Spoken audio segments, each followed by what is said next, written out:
Microsoft Planner versus Trello.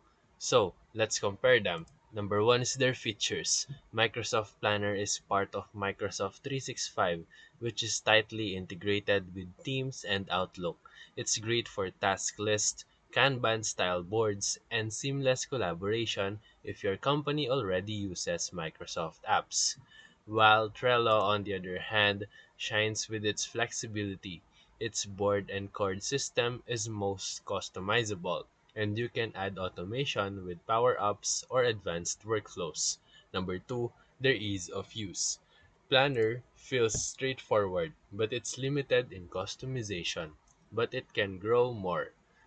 On the other hand, Trello is very intuitive, especially for beginners. It can grow into a powerful tool with add-ons. Number three, their integrations.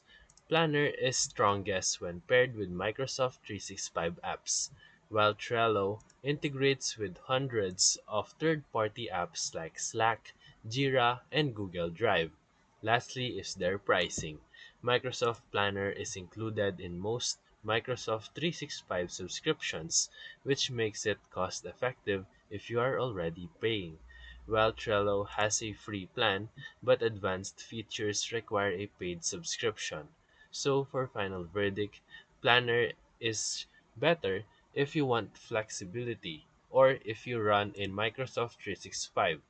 But if you want more flexible app or third-party integrations and deep customization, you can go for Trello. And that's it. So if this video helped you, make sure to like and subscribe. Thank you for watching.